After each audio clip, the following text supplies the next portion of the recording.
This is a low magnification of the bladder wall.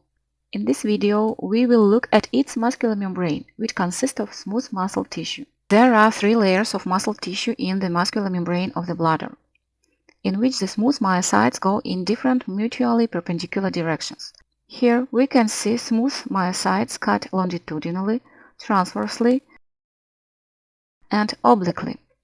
Let's look at the region where longitudinally and transversely cut smooth myocytes are visible at high magnification.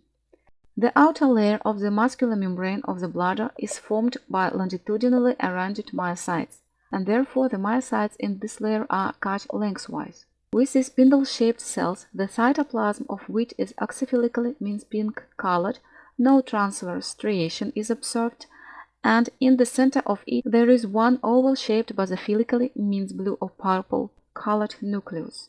In this case, we observe that the shape of the nucleus corresponds to the shape of the cell.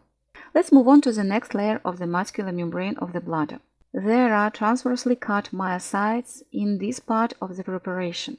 Where the slice passed through the nucleus, you can see that nucleus is located in the center.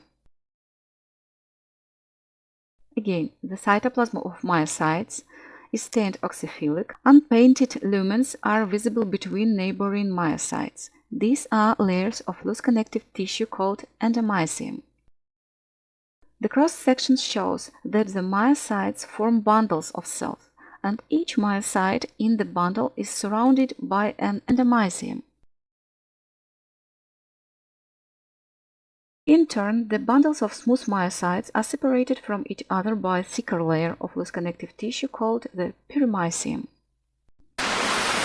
So briefly, in this preparation it is necessary to determine smooth myocytes cut longitudinally and transversely, with centrally located nuclei in them.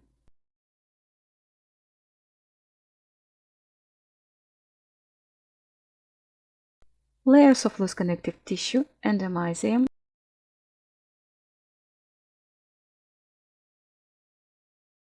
and perimysium.